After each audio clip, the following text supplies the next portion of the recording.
Welcome to the panel discussion section of our Caribou celebration. We have here as panelists, we have Justina Ray, who we heard this morning. She's the president of the Wildlife Conservation Society of Canada and the senior mammals scientist on the COSEWIC. We have Brandon Kyikavichik, who is from Old Crow, and he's a heritage interpreter. We have Joyce Majiski, who is an artist and a wilderness guide and a biologist, and she spent a lot of time up with the Porcupine Caribou. And we have Joe Tetlichi, who is the longtime and only chair of the Porcupine Caribou Management Board. And the format of the discussion here is that the topic is, how do we keep the Porcupine Caribou herd healthy? We've heard so far today about some of the troubles that many of the other barren ground caribou herds across Canada have been having. We've heard about some of the reasons why the Porcupine Caribou herd hasn't suffered their fate. What I would like to explore for the rest of the afternoon is, how can we keep the Porcupine Caribou herd thriving into the future? What are some of the strategies, what are some of the actions that we could take, or some of the activities that we should avoid taking? And I'm going to ask each one of the panelists to talk for up to 5 minutes on that subject. If they only want to talk for a couple of minutes, that's okay too. And then we will throw it open to the floor, and I'd like to have a discussion similar to the conversation that was starting to happen with when Anne and Don were presenting.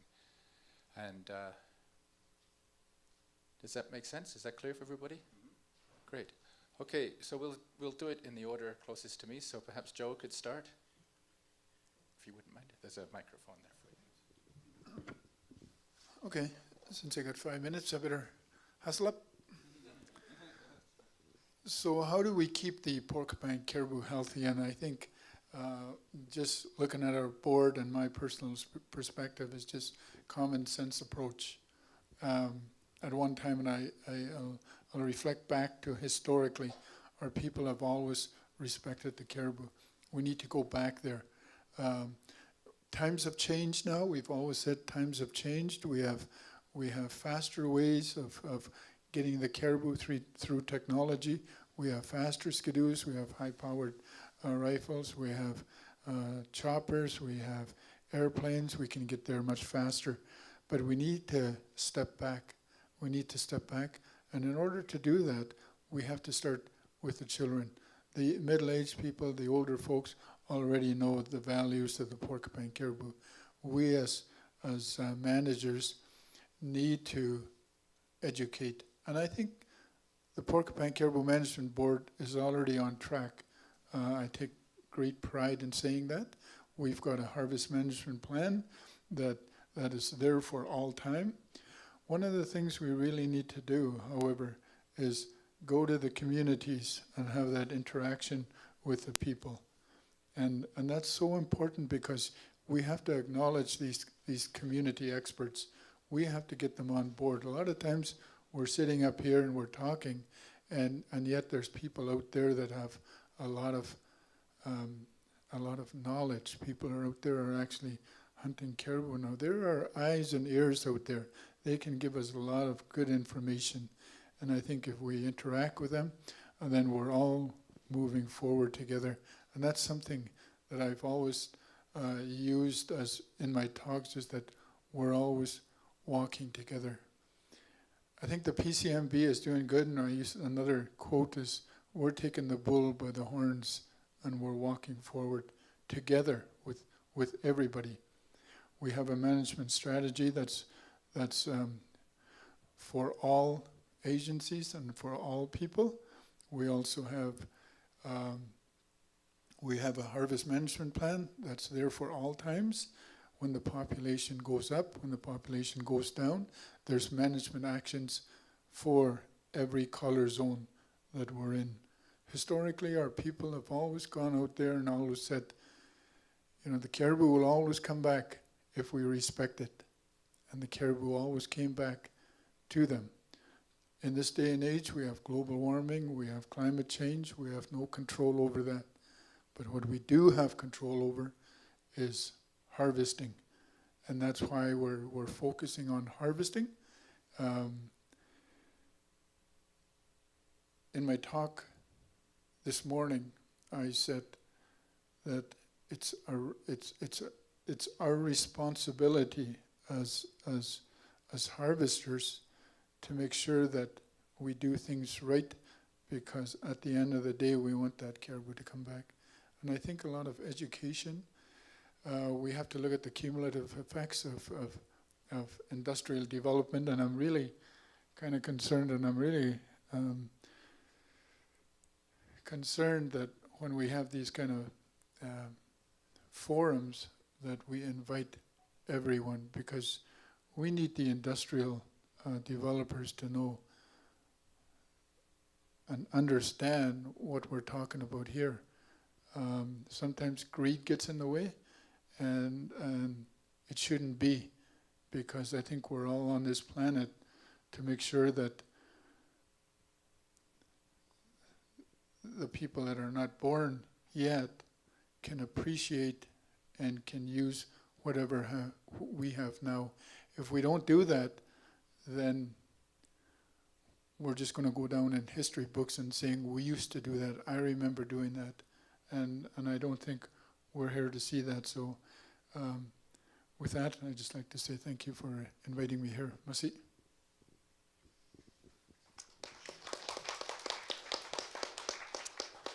Wow, my head is so full after listening to everybody this morning and thinking about things that I had thought to bring to the table.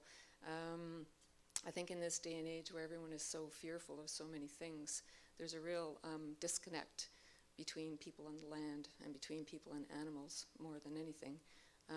We live in a pretty privileged place here in Canada, and especially in the Yukon, where we can still go outside and we can still get into places where we can see these amazing creatures living their life. So I think it's more of a responsibility for us to really make some big actions, to take the steps to protect the land. And as an artist, I can be a bit of a visionary and say things that are outrageous. So, you know, the government struggles with the idea of protecting 11%, because 11% is a lot of land. But I think, why don't we flip that on its head and say, why don't we only develop 11% and save the rest as a wild space in perpetuity for the whole globe? Like, why isn't this place a wild, sacred place? That will generate a different kind of economy that we can judge ourselves, you know, with pride down the line in the future. We don't always have to judge ourselves by how much resource we take out of the land. We can actually look at everything in a different way. We can reduce things in a real sense instead of just a lip service.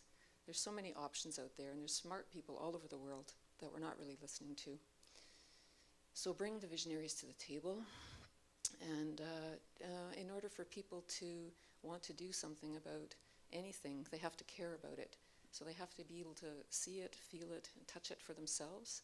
And I think that's one of the biggest tragedies I've seen. I've traveled a lot in the last few years doing art projects, and we have moved to become a real urban species, and that worries me because it increases the disconnect even more.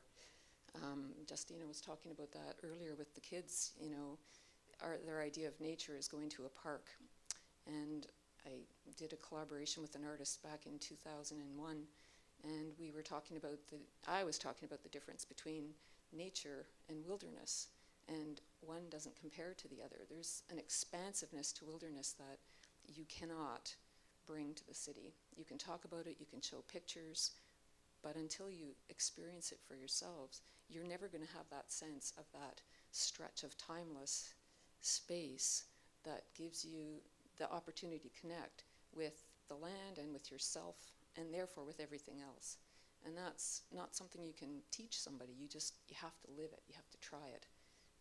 I've just been really fortunate in my life that I've had that time endless months to just walk around and watch things bloom, watch the spring grow, watch the summer evolve, and watch the fall come along in the winter. I don't go overseas every year, by the way. And yeah, so it's a privilege, and for me, it's a responsibility then to take that and talk about it outside to the world and the places where I've been able to show work as an artist. So that's what I have to say for now.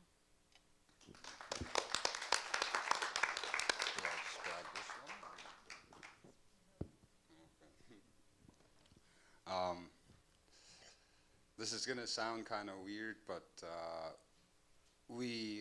I believe, and this is mostly conjecture because I'm not a scientist, but I believe that we need to harvest caribou, and we need to harvest many different animals in the traditional range of the Porcupine Caribou Herd in order to keep the cycles stable.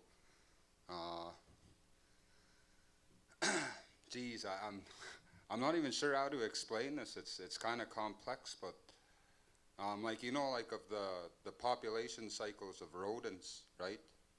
Like muskrats and that type of thing, the subsequent population cycles of the animals that eat them. I believe, and I don't know if there's any data on this, but I believe that most animals in our specific ecosystem, which is the Porcupine Caribou range, have this type of cycle, and it all depends on foliage, predators, and all these types of things, right? So for instance, if we continue to trap wolves, it helps the population of the caribou. If we continue to harvest the caribou responsibly, using a lot of the parameters set forth in the PCMB, and if we have buy-in from a large percentage of the people into the parameters of the PCMB, then the harvest can actually stabilize the cycles and maybe even help the populations of the herd. Remember, I'm not a scientist here, so I'm thinking in terms of how can we still harvest and keep the caribou healthy, you know what I mean? So if you, like for instance, in the old days, I think the old people were well aware of the role they played in society and this ecosystem, right? So for instance, if you look at muskrats, if you just leave muskrats alone, they begin to grow in population beyond what their ecosystem can provide, and then they begin fighting amongst each other, and then the diseases come. So they fight, it creates diseases, it hurts the population more. If you actually harvest muskrats to a certain degree, you can actually keep the population better and keep the population healthier too. So I'm not saying that we need to just continue doing what we're doing.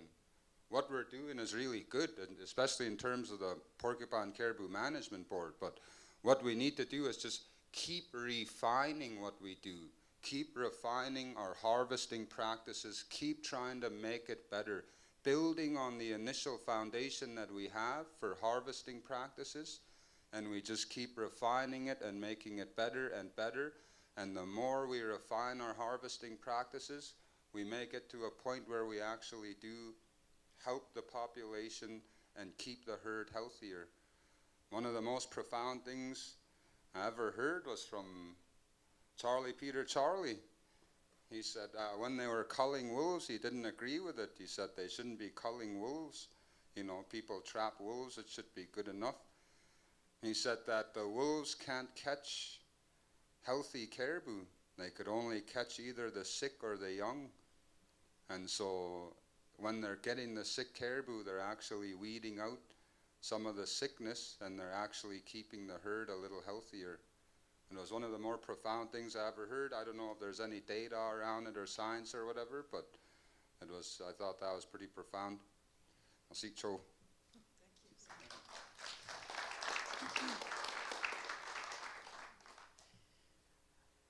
So over the last few years when I've been in charge of these caribou assessments, I've had the privilege of being able to have a bird's eye view over all the caribou in Canada and even get to know individual populations and the people who are working on them. And so it's for that reason that I can stand here and say very confidently that the porcupine caribou are very special and the people who work on them are very special. The Porcupine Management Board is a very unique entity. And so my one piece of advice is to tell the story and do more of what you do. And so there's 3 reasons for that.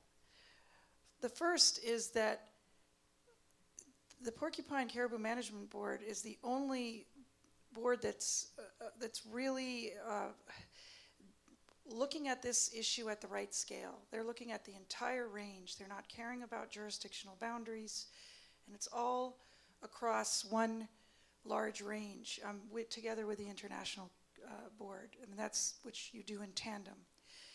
And that's the only way to do it because the jurisdictions are so fragmented. So the Yukon government can get all hoity-toity about the fact that the Arctic National Refuge shouldn't be developed, but at the same time, they're fine about developing oil and gas within the winter range. And so those things all need to be looked at the same time. And telling the story, unfortunately, politicians will not budge until they think enough people care or they will be hurt by it. The great fortunate thing is that the people in Toronto and even in the States, if they've only heard of one caribou herd, they've heard of the porcupine herd. That's a really good, fortunate thing. And it's also a great story. The stories we saw today about the cooking, that's a fantastic story. The whole thing from top to bottom is a fantastic story about the work that's being done on the harvest management plan, etc. So that's one reason. The second reason is that the story needs to go beyond the things that you have the power to change. That I see hesitancy in speaking loudly about industrial development because there's a feeling that that's not where the power is. But there's a lot to say. The management board could have a lot to say about that because whatever happens with the industrial development footprint will undermine or support the work that is being done on the harvesting. So it would be a fantastic thing to increase the story to having a voice about what the vision is about the whole porcupine herd, including the industrial development footprint. And the third is the kids. Again, they don't all know that what the caribou is on the quarter. And as somebody said, the youth, as Joe said, the youth need to be carried through. And the stories are so amazing that that's what's going to captivate the kids. I know some kids in Toronto who get captivated by it, so imagine what the youth in this area who are actually living it would feel like. So I would say just tell the story louder, and because there's a huge amount to be proud of on this animal. It's extremely special and unique. Thank you.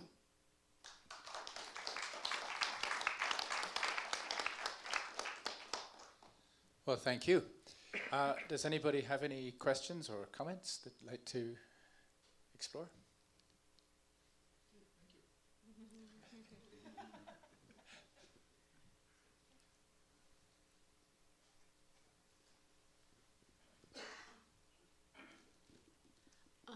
I believe it was Justina said there's no history of caribou in southern Canada. I think you might have said that. And I noticed a couple of things in somebody's map of the 1890s range of caribou that extended well down past the US-Canada border. And I wanted to point out a couple of things and then go on from there. First of all, there's a drink that they have in Quebec City called Caribou. I don't know if you've had it, but it's pretty potent. I think it's warm red wine and vodka. And you're supposed to just drink it when it's really cold. When the drink is hot and you're cold. And the other point is that there's a town in Maine called Caribou.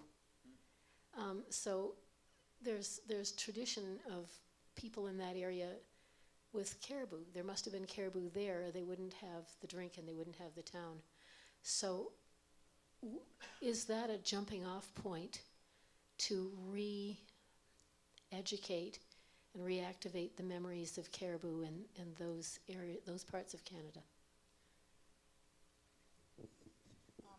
Yeah, there is historical evidence of caribou being down there, just like you saw on that map. One thing a colleague and I did is collect all the names of all the places in North America with caribou. We just looked at atlases and gathered that, and they're all over, and including way south of where they occur today. But the answer to your question, I'm not sure. That's not where I have a lot of optimism, because the people are not recalling the way it was, and have no connection. So we really have to focus on the north in that regard. And the only way that we need to harness the people in the south is because there are more of them and they can put pressure on the politicians.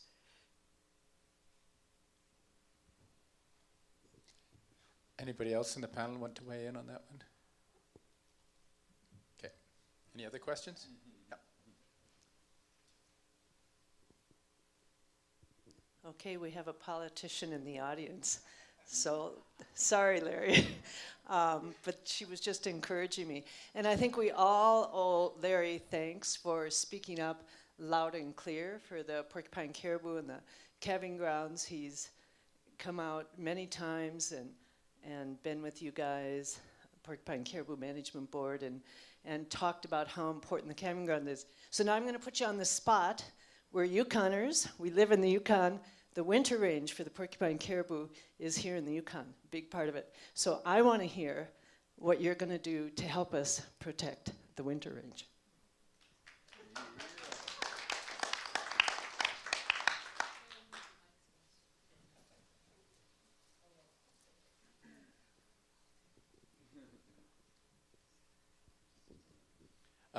Very good question.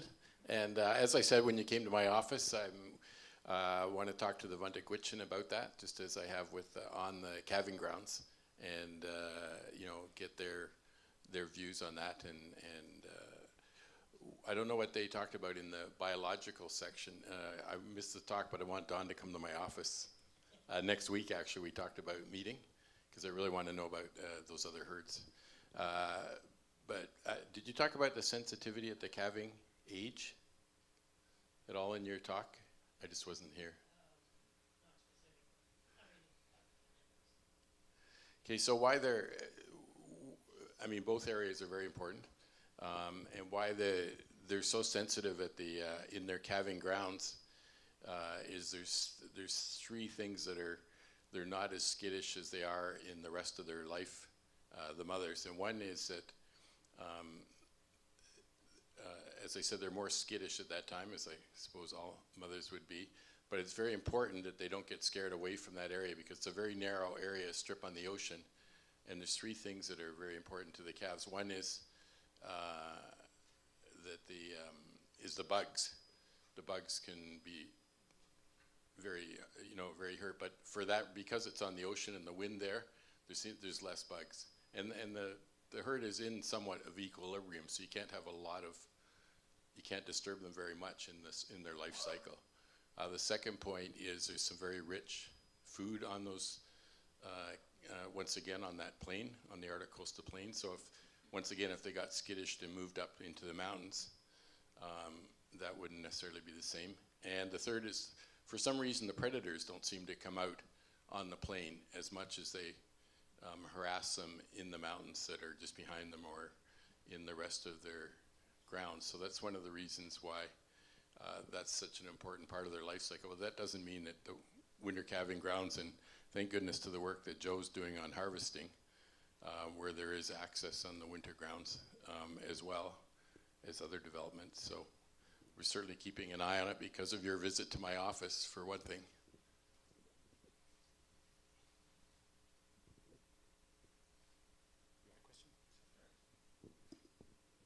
I guess this kind of ties in with some of the other discussions, but and what Larry was saying there. But the North Yukon plan tried to balance caribou and oil and gas development with regards to the habitat, not so much the harvesting.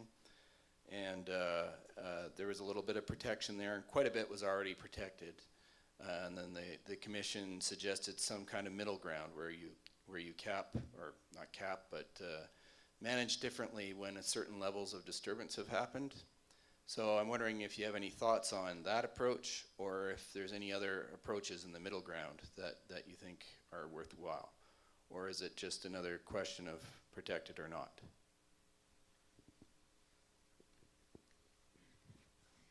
I just think how much is a little bit of disturbance? I mean, it's wild land. There's no roads there.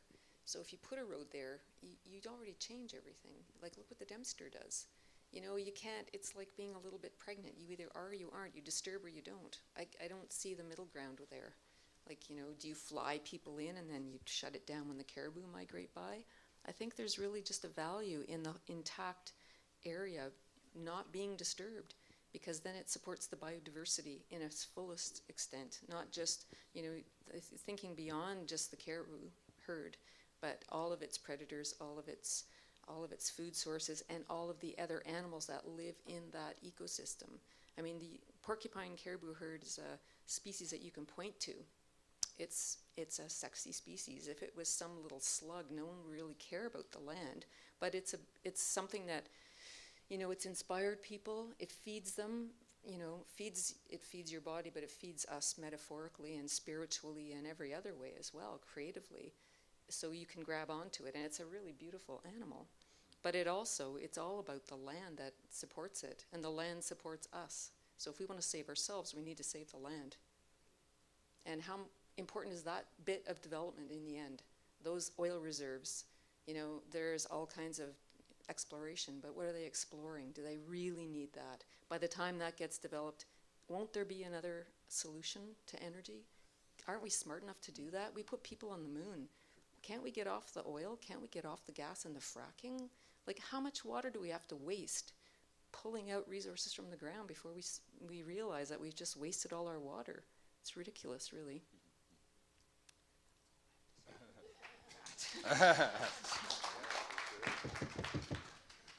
Yeah, I'd actually like to add to that too. They won't stop fracking just because there's new technologies. If the gas and oil is there, it's money. You think those business guys are gonna leave gas and oil underground? It's money, man. It doesn't matter if there's new technologies, they'll suck it up and they'll be able to sell to us gas that we don't even need. Anyway, with the land use planning process, if you look at Vuntut Gwitchin's traditional territory, you look at all the Category A settlement land, we're really missing a lot of pieces, man. A lot, I mean. Right? One good thing, though, is the way that it's set up is we're kind of blocking off access to some of the most prime caribou fall and wintering grounds there is in our traditional territory. Places like Va'alqi, they call it Mason Hill now, but Va'alqi is literally referring to the fact that herds of caribou gather around that mountain. There's a place called Vatzaikguinje, it means wild caribou. But what it really means is that for some reason the caribou are smart around there and they know predators are coming and they know how to get away from them. There's just tons. I mean, if you look at the western side of where we blocked off all that access with our Category A settlement lands, it's just the most prime caribou country you can get next to Crow Flat. I don't know how we missed out on that whole area.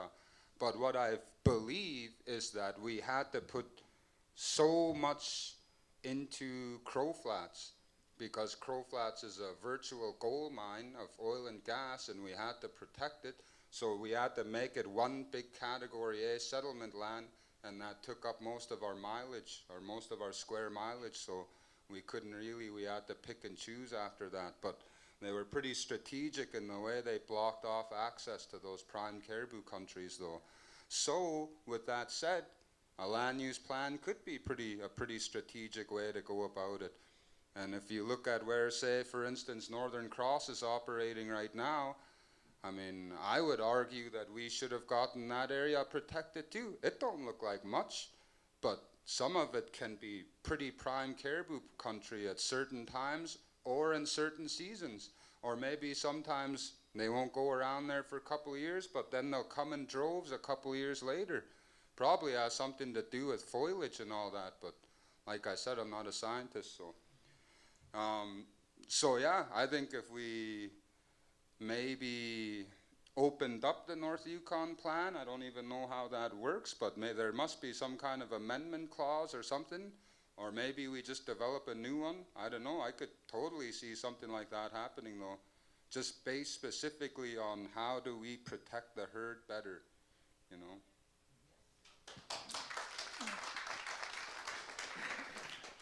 Just in regards to industrial development, the Porcupine Caribou Board is not against industrial development, but when there is calls for nominations into areas for development, we submit our recommendations to the appropriate agencies like ESAP and the Yukon government. We, as a board, have to be very careful because we have to be very unbiased. We're not a political organization. We don't want to step on people's toes. But however, having said that, we do step on people's toes because it's the way we are. We can go to Gwitchin and say, you know, this is not right. And they'll appreciate that and they'll respect that because we understand each other. We can go to Fort McPherson and tell them things about the Dempster Highway, and they appreciate that. So I think the message is education, but also it's getting our Yukon government to understand too. There's certain places on this earth that we can't touch, and those certain places is the habitat, the 250,000 kilometers of habitat range of the Porcupine Caribou has to be protected. You know, we made a mistake. Yeah. We made a mistake at one time, and if they can learn from that mistake, it's the Dempster Highway. When the Dempster Highway was going to be developed, that was Diefenbaker's dream, to connect the north to the south. But you know what they forgot? They forgot the indigenous people that were living there, because we had no say. And when they did establish the Dempster Highway, it was right through the prime habitat range of the Porcupine Caribou, and we didn't have a say. It just tells you how big a mistake we made 40 years ago. Today we can stand up here and talk freely. That's our freedom of right. And we're just getting on our feet now, so look out. Thank you.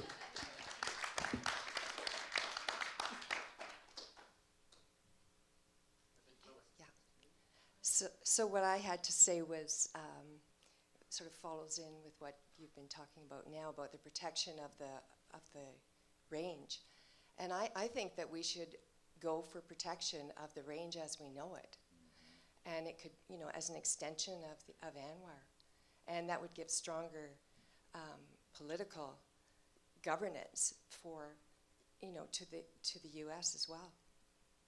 Especially now, we did see the linear disturbance in the diagram, or the map that Sebastian showed us. Sebastian also, and we all know that the requests for proposals are still being put out twice a year by EMR, our Yukon government. So more and more, these proposals are coming in, and people want to come here, and they expect that it's open for business. And we don't want it to be open for business. Generally, I don't think.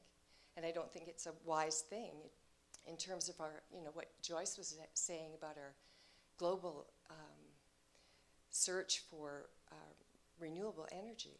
We don't need the non-renewables anymore. We have a lot of smart people in the world. So I think that we should stop the requests for proposals and get our government to stop those requests. And really, like Joyce says, flip it on its head and say, let's, you know, protect the whole range. You know, we're happy to say how well they're doing right now, But we do not know the cumulative effects of the climate. We don't know where the tipping point is now because we don't know about the climate change effects, on top of the industrial effects or the human imprint. So, you know, we don't know where that is. So why don't we err on the positive side? Do you have any comments about that?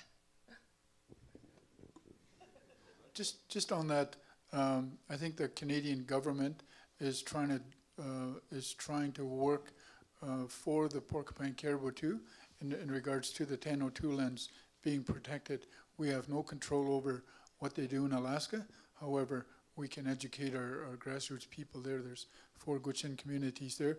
We've talked to them yearly through our Gwitchin gatherings, and they know our challenge. The Canadian government on our side has developed a special place on the east side of the Arctic Refuge, on the Canadian side, the Kyikavichik Park. So they're doing their part.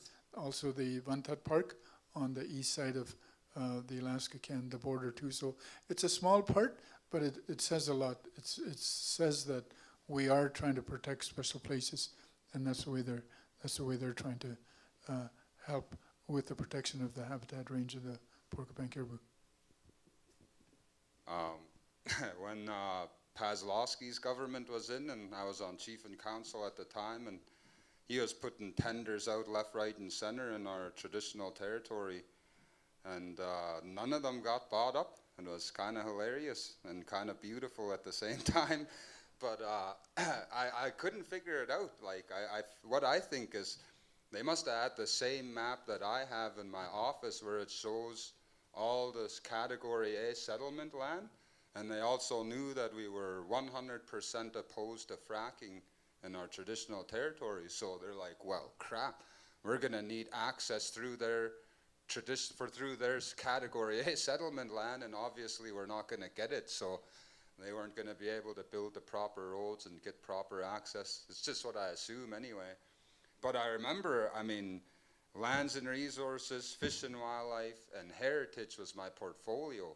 And I was just scrambling soon as I found out these tenders went out, preparing for this new influx of mining and everything, and nobody bought up the tenders, so that was pretty sweet. I think that we were able to protect our lands pretty strategically, and one of the great things we do up there is we don't rely on land use planning and settlement, Category A settlement land. What we do is we use the settlement land if it's a place we really want to make sure is protected forever, like Crow Flats and the Whitefish Lake wetlands. We use the Category A settlement land as the core, and then we layer outwards and other protective strategies, you know, protect habitat protection area and wilderness preserves and all that stuff. It's the same thing in fishing branch too. So however it happened, I don't know if they were really smart Gwitchin people or if they had really good lawyers. They were pretty strategic the way they protected our lands. So the fact that our lands are so protected opens up the door for us to be able to have dialogue with the Yukon government, with the Canadian government, because it gives us leverage, because they can't touch some of our lands without our say. So it can be done in a pretty strategic way, and in a way that leaves the leverage in our hands. I just want to say one thing that Sebastian had said earlier, that we can't say that we don't want development without having some sort of plan for some jobs for people. We have to think also at the same time as we advocate for protection that we actually think it through as to what could create an economy here. And I think we need to talk to a lot more people as to what the options would be. But some thoughts I have are around like a thriving scientific community where people can do real research in the north and talk about the circumpolar north and bring other partners in from other parts of the world. Because the circumpolar north, we're the most alike. If you just tip the globe around and put the North Pole in the center, all of those countries, we all have similar sorts of issues around land and protection and loss of species and loss of cultural diversity, because a lot of those people live with caribou, and they have lived with caribou for years, for eons. There's a relationship there that we don't have. It's not the same as here. A cultural economy can also be a really strong alternative to, pulling things out of the ground. And then once you build a couple of things like that, centers of innovation, it attracts other things. It's been proven over and over again that if you create a great place to live with creativity and the chance to learn and spend time in nature, it could be a healing center. You'll get people coming from all over the world to be here. People go to Africa to see the migration of many, many species, and we have one of the most incredible migrations in the world up north, and not too many people know about that. I'm not saying that we need to flock all the tourists there, but maybe there's a way that they can see it. They can see some of it somehow and experience that. Yeah. Did I see another hand up there earlier? No? Oh, over here. So I wonder, one of the exciting things I was excited about for this panel is that we have 4 very different perspectives: management, art, heritage, and science. And over the course of the day, I have heard the speakers talk about how these different perspectives combine to inform our approach to management of the caribou and how we understand their population increases and decreases and so on. But I wonder whether you might just, is there a story that really jumps out in your minds about where or how a perspective, like an artistic perspective, has informed science or vice versa, or how art has informed culture or management? Because I do think that bringing these perspectives together is going to be really important. We all need to be pulling together to achieve our common goals. So curious about whether any of you have any stories to share about how maybe something quite unexpected has actually contributed to your own particular field of expertise.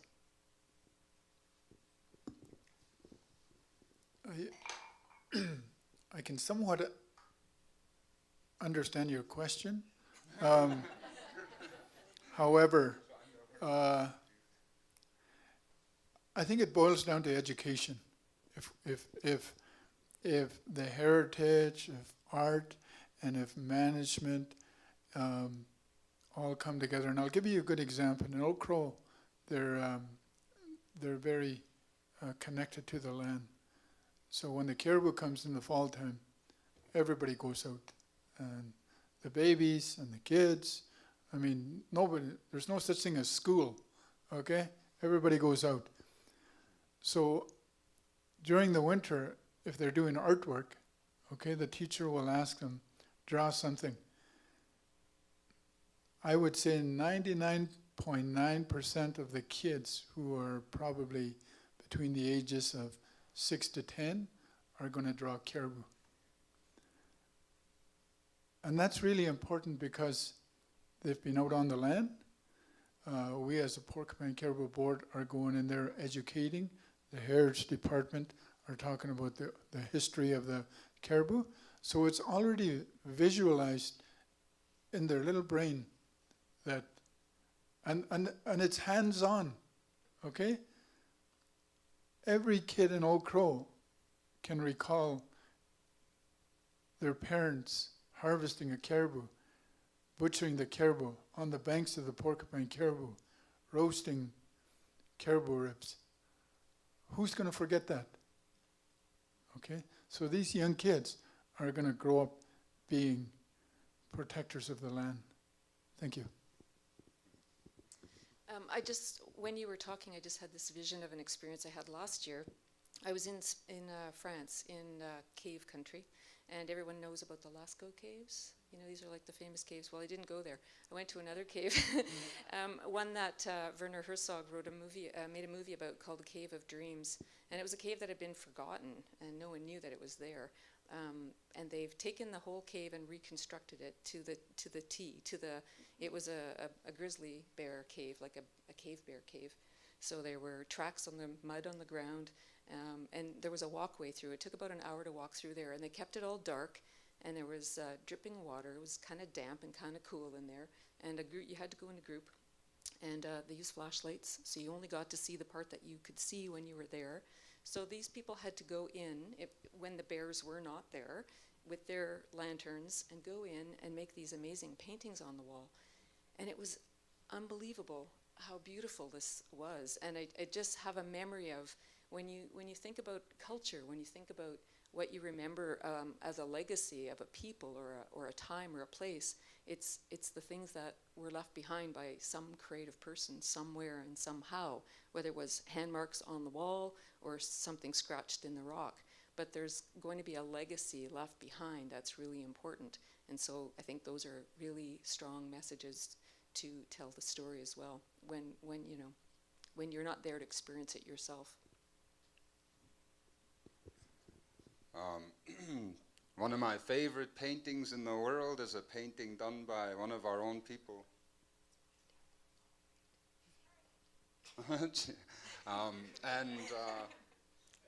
It was done by one of our own people. His name's Stanley Najudley Jr.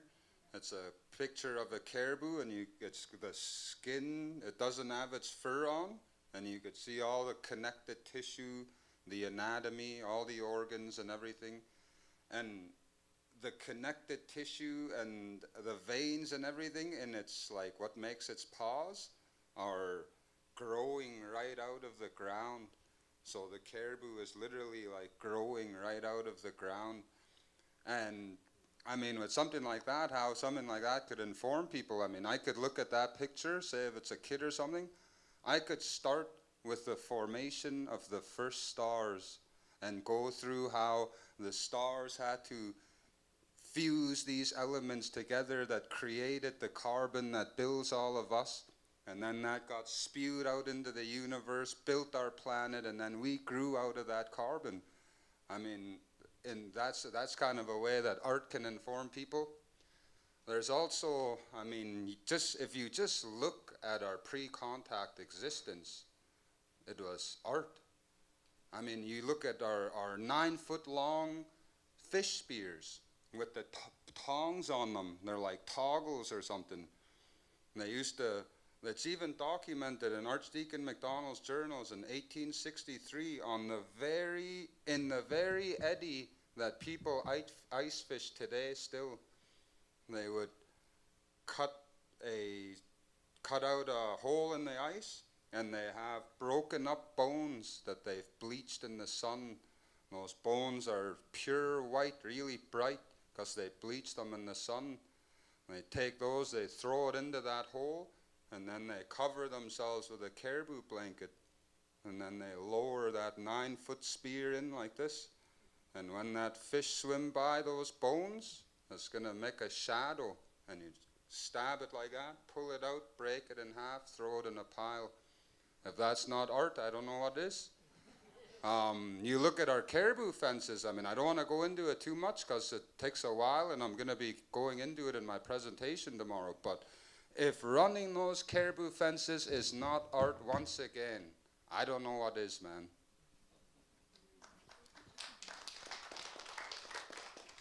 My experience, I think that dovetails with this question, is another species, if you will indulge me, although it has a relationship to caribou, and that's a wolverine. And I am a secret wolverine biologist in this room, actually. and when this work that I've done over the past 10 years is in northern Ontario, the very far north of Ontario. And before I set up research, I went and visited a number of the communities to learn from elders and trappers about this animal so that I could design the study. But what I ended up doing is spending a lot of time listening to legends and documenting legends, and that I've been collecting them. And it's helped me understand the animal much better, which has been very important for conservation as well, and also just the relationship between this animal and humans, because if you bring that together with some of the crazy trapper stories of the late 1800s of these people who bothered to document in rather eloquent ways their relationships with wolverines, and then you juxtapose that on top of the wolverine films of today, it's actually quite a mix of interesting art that helps you understand or actually relay stories about this animal in a way that becomes alive for just regular people, and made me appreciate that animal more. I haven't been able to do that with caribou, but most of you could probably understand why it's so cool with wolverines, and that would be my experience with that.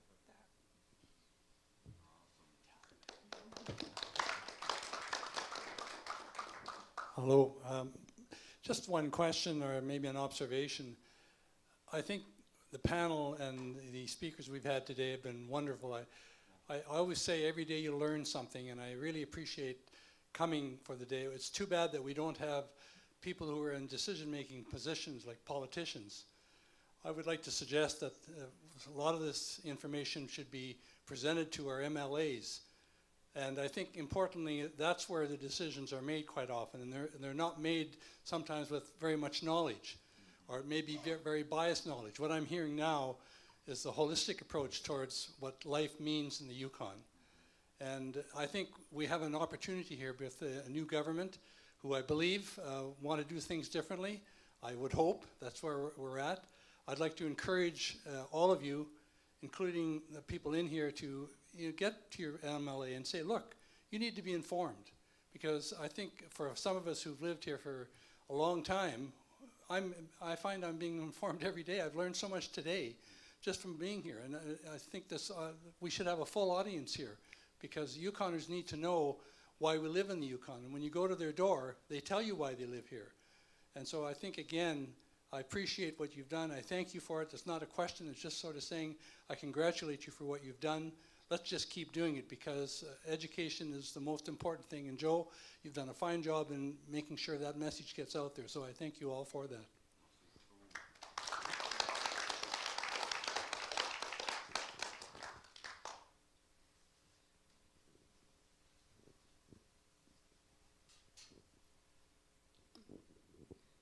Yeah, I would like to underline what you were saying, and I want to add maybe a little bit, because I'm coming from Germany, it's a country with 80 million people living on a land which is smaller than the Yukon. So I really would like to add something, that this is a very pristine nature, and you really should preserve it. And I think the caribou herd is maybe one symbol where this idea to preserve something can start.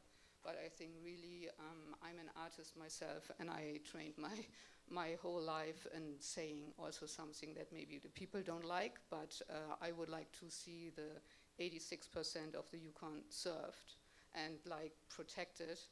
And because if we lose our connection to nature, what I can see very much in Germany, where I'm coming from, we lose our connection to ourselves. And here the nature is often so pristine, and it's, to me, I feel blessed every day. And for me, it's really healing to be here, because the nature is my mirror, and the nature is, in a very positive way, perfect. And if I think to myself as being a perfect person, in a loving way, we all can heal. And I think this is something that can bridge everything, here I experience so much that there is still a huge gap between the First Nation or Aboriginal people and the others. And for me this is very special, because I'm coming from Germany. I'm not part of this history. But what strikes me the most the whole time is if people are talking about healing. And I think healing can take place in here if we are connect with the nature again. And it's not about taking stuff out of the nature. It's the time to add something, and add something through love and through our hearts. And this is going to be happen if we care. And I think this is why I so much also appreciate all of what you are doing and what you are putting together today. Thanks a lot. Would I be able to add to that real quickly? Yeah. Yeah, there's something they do in Japan called forest bathing. You ever heard of it? Yeah. You never heard of it, eh? Literally, they heal themselves of certain ailments by spending, I think it's 2 hours a day or something, just walking through the forest. But you can't just walk through it. You have to look at all the colors and smell all the smells and like just experience the nature. I mean, they're a lot like Germany, you know, overpopulated, almost grotesquely overpopulated, I would say. And like they literally need to do this in order to keep themselves grounded. And it's that special to them just to have a forest to walk through. So to your point, it's extremely important that we keep our connection to nature. Everything around us comes from nature, and we come from nature too, and we're connected to all of it, you know.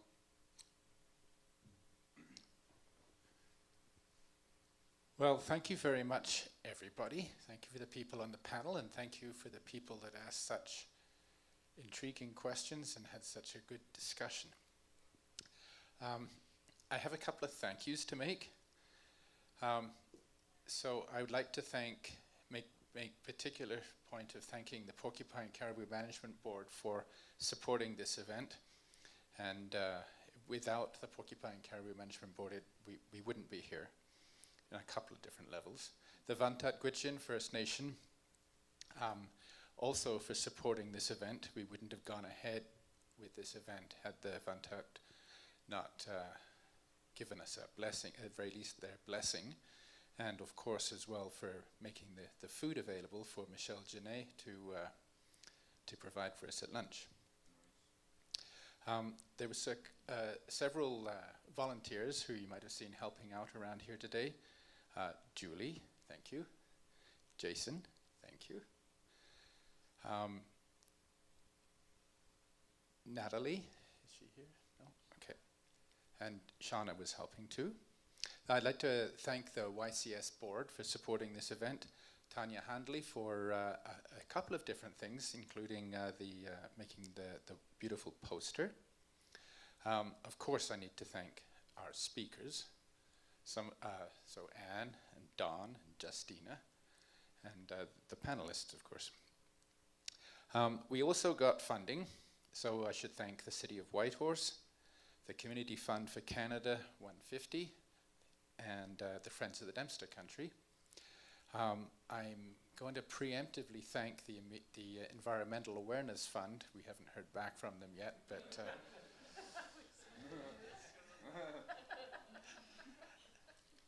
and I want to talk a little bit about what we're going to do this evening and tomorrow. So we're not done yet. So this evening, starting at 6:30, Lorraine Nitro is going to talk about what's happening in the Arctic National Wildlife Refuge. She's been front and center on the effort to protect the Arctic National Wildlife Refuge. And we'll also be screening the film, a film called The Refuge. It's a 20-minute film made about recent developments in the Arctic National Wildlife Refuge. After that, we're going to have another book launch. The Friends of the Dempster Country has been working on producing a book on the Dempster Highway. And it's called Canada's Road to So Much More. And I'm not going to say anything more about it because Julie Frisch is going to later on this evening. Peter Mather, amazing wildlife photographer, is the subject of a film made by Marty O'Brien called The Caribou Trap, and it's about Peter Mather's obsessive search for the perfect caribou photograph. And Peter unfortunately won't be able to be here with us tonight because he's obsessively searching for the perfect wolverine photograph at the moment. But Marty O'Brien, the filmmaker, will be here. The film has yet to be released, so there may be a couple of rough edges on it, but we'll be privileged to have a sneak peek at it. So that's what we're doing this evening. Tomorrow morning will be devoted to children's events. We'll show it doesn't mean only children can come, anybody can come. We will have the movie Chigi, which is about, it's a puppet movie about a caribou calf. We'll have some caribou show and tell, some art, and a couple of other little events. At 1 o'clock tomorrow, Margaret Najutli, who is a Vuntut Gwitchin First Nation citizen and a member of the Fish and Wildlife Management Board, is going to tell her personal story about caribou and the land, and show off, that's the wrong word, she's going to display and explain some astonishing handicrafts that she has created. She is a genius with leather and fur and beadwork, and she does some beautiful, beautiful work, and we're going to be lucky enough to see that tomorrow. After she has finished, then Brandon is going to tell his story of the Vuntut Gwitchin and the caribou, and I've had a sneak peek of that, and I really recommend being here for that. Shortly after, immediately after that, then we're going to Skype in a previous YCS person, previous YCS Executive Director, Shirley Roburn, who is going to talk about strategies we can use to protect the caribou, and we'll have a screening of the film Being Caribou, which many of us here have probably already seen, but for me it's been, I haven't seen it since they brought it out on tour, so it'll be fairly fresh to me. Okay.